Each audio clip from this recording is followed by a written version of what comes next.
Morning class. आज हम लोग क्लास में सिविक्स का चैप्टर पढ़ेंगे जिसका नाम है भारतीय संविधान का निर्माण। तो बच्चों से हम लोग सभी जानते हैं कि हमारा देश कब स्वतंत्र हुआ था। हमारा देश 15 अगस्त 1947 को स्वतंत्र हुआ था। लेकिन जिस समय हमारा देश स्वतंत्र हुआ था उस समय हमारे देश में कोई भी संविधान नहीं था।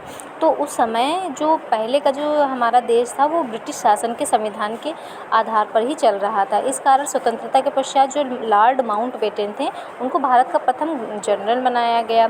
फिर इसके बाद ही हमारा जो संविधान सभा है, संविधान का निर्माण है, वो उसका कार्य चल रहा था और वो कंप्लीट हुआ। हमारा संविधान 26 जनवरी 1950 को हमारे देश में लागू कर दिया गया था और हमारे देश में संविधान लागू होने के साथ ही हमारा देश गणराज्य बन गया। और हमारे देश में प्रथम राष्ट्रपति का पद किसे दिया गया? डॉक्टर राजेंद्र प्रसाद को। तो बच्चों क्या है, हमारा संविधान कब लागू हुआ? तो हमारे देश में हमारा संविधान 26 जनवरी 1950 को लागू हुआ। अब संविधान क्या होता है? तो संविधान कानून का एक महत्वपूर्ण दस्तावेज होता है जो सरकार की मूल संरचना और उसके कार्यों का निर्धारित करता है। हमारे देश में शासन किसके द्वारा होता है? सरकार के द्वारा होता है। अब ये एक लिखित दस्तावेज होता है जो कि ये निर्धारित करता है कि सरकार को क्या कार्य करना है, हमारे देश का विकास किस प्रकार करना है, देश के नागरिकों के लिए क्या अधिकार है, क्या कर्तव्य है, देश की जनता और उसके जो अधिकारी हैं उनका क्या कार्य है। तो इन सभी चीज़ों का लिखित दस्तावेज होता है और नियमों और कानूनों का एक सुनिश्चित दस्तावेज है जिसे हम लोग संविधान के नाम से जानते हैं। प्रत्येक सरकार को संविधान के लिखे कानून के अनुसार ही कार्य करना पड़ता है। संविधान देश के अन्य कानूनों में सर्वश्रेष्ठ होता है। यह सर्वोच्च कानून है जो सरकार के अंगों, नागरिकों के आधारभूत अधिकारों को परिभाषित और सीमांकित करता है। अब बच्चों इसके साथ आता है संविधान का महत्व क्या होता है। तो संविधान क्या करता है?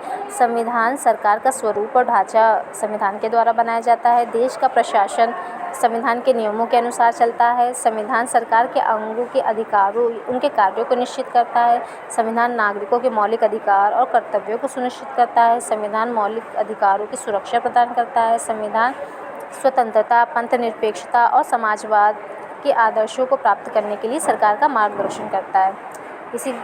उसके बाद आता है बच्चों भारतीय संविधान का निर्माण। तो भारतीय संविधान का निर्माण किसके द्वारा किया गया, उसमें कितने सदस्य थे, उसका अध्यक्ष कौन था, उसको बनने में कितना कार्यकाल लगा, ये सब इसके बारे में हम लोग आइए देखते हैं क्या है। तो हमारे जो भारत का जो संविधान का निर्माण है वो किसके द्वारा किया गया? वो संविधान निर्मात्री सभा के द्वारा किया गया, जिसमें इस सभा में 308 सदस्य थे। इसके अध्यक्ष कौन थे? डॉक्टर राजेंद्र प्रसाद थे। संविधान सभा ने संविधान निर्माण का कार्य 9 दिसंबर 1946 को प्रारंभ किया था और 26 नवंबर 1949 को बनकर तैयार हो गया था। तो बच्चों हमारे जो संविधान का निर्माण है वो प्रारंभ कब हुआ था? तो वो हो गया था 9 दिसंबर 1946 को प्रारंभ हुआ था और बनकर तैयार हो गया था 26 नवंबर 1949 को। लेकिन हमारे देश का जो संविधान बनकर तो तैयार हो गया था 26 नवंबर को, लेकिन इसको लागू कब किया गया? इसके लागू किया 26 जनवरी 1950 को इसको लागू किया गया और इसके लागू होने के बाद ही हमारा जो देश है वो क्या बन गया? हमारा देश भारत एक गणतंत्र देश बन गया। और इसी के साथ ही हम लोग 26 जनवरी जो कि 1950 को लागू किया गया था और इसी कारण ही हम अपने देश में प्रत्येक वर्ष 26 जनवरी को गणतंत्र दिवस के रूप में सेलिब्रेट करते हैं या गणतंत्र दिवस के पर्व को मनाते हैं। और संविधान के निर्माण में कुल कितना कार्य लगा था? तो ये संविधान को निर्माण में 2 वर्ष 11 माह और 18 दिन इतने टाइम में बन के तैयार हो गया था। तो बच्चों संविधान का निर्माण कितने टाइम में हुआ था? 2 वर्ष 11 माह और 18 दिन में बनकर तैयार हो गया था। इसके बाद बच्चों आता है संविधान की प्रकृति कैसी है, उसका स्वरूप कैसा है। तो उसमें सबसे पहला आता है संविधान एक संप्रभुत्व राज्य संपन्न है। संपूर्ण प्रभुत्व संपन्न इसका अर्थ है कि हम अपने देश से संबंधित सभी मामलों का निर्णय स्वयं लेने के लिए स्वतंत्र है। हमें अपनी सरकार हम खुद चला सकते हैं। जो भी हमारे देश में जो भी नियम और कानून होते हैं उसके लिए सरकार और हमारे देश के ही लोग उसको लागू कर सकते हैं। इसके लिए हमें किसी और से परमिशन लेने की ज़रूरत नहीं होती है। अपनी सरकार को चलाने के लिए विदेश नीति को स्वतंत्र है।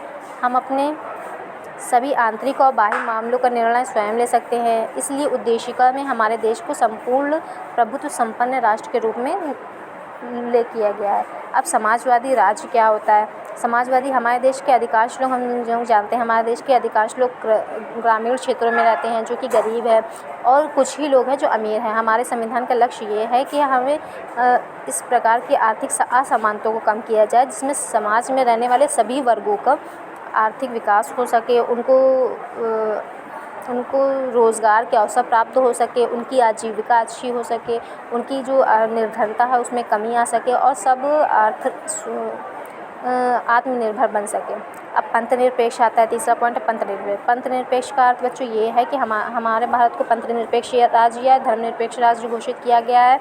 इसके मामले में कि राज्य किसी भी व्यक्ति को धर्म के आधार पर कोई भी भेदभाव नहीं करेगा, और उसको धार्मिक स्वतंत्रता है। सभी धर्मों को वो समान आदर करता है। सभी धर्म के नागरिक को, चाहे वो हिंदू हो, मुस्लिम हो, किसी भी धर्म को मानने हो, वो अपने धर्म का पालन कर सकते हैं, उसका प्रचार कर सकते हैं। उसके आधार पर किसी भी नागरिक के साथ कोई भी भेदभाव नहीं किया जाएगा।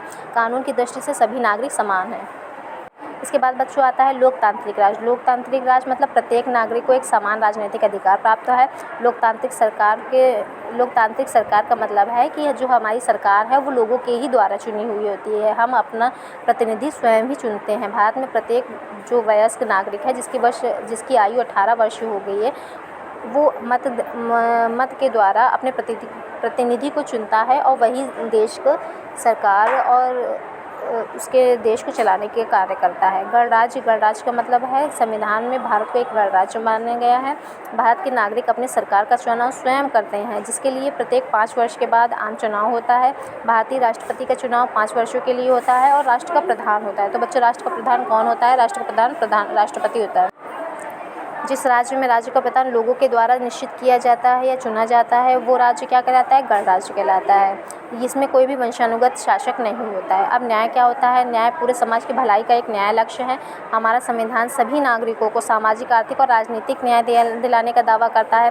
सामाजिक न्याय का मतलब है कोई भी व्यक्ति जो धर्म, जाति, लिंग आधार, इसके आधार पर उसके साथ भी कोई भी कानूनी या न्यायिक भेदभाव नहीं होगा। सभी लोगों को समान अधिकार प्राप्त होंगे, और सभी लोगों को न्याय का अधिकार भी समान प्राप्त होगा।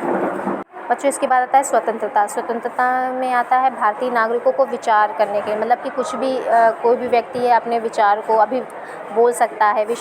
अपने विश्वास को, धर्म की उपासना, इन सभी चीज़ों की स्वतंत्रता दी गई है। नागरिकों को अपने व्यक्तित्व को पूर्ण विकास करने की स्वतंत्रता दी है। समता का अधिकार नागरिकों को संपूर्ण विकास के लिए अवसर उपलब्ध कराए गए हैं। समता के द्वारा जाति, प्रजाति, लिंग, धर्म के आधार पर किसी भी प्रकार का कोई भी भेदभाव नहीं किया जाएगा। भारत का प्रत्येक नागरिक कानून के समक्ष समान है, उसे समान सुरक्षा प्रदान की गई है। बंधुता मतलब हमारे देश में विभिन्न भाषाओं, परंपराओं, धार्मिक विश्वास और सांस्कृतिक के लोग रहते हैं। देश की अपूर्व अखंडता के लिए ये आवश्यक है कि हम सभी लोग आपस में मिलजुल कर रहें। किसी के साथ भी कोई भी भेदभाव नहीं किया जाए।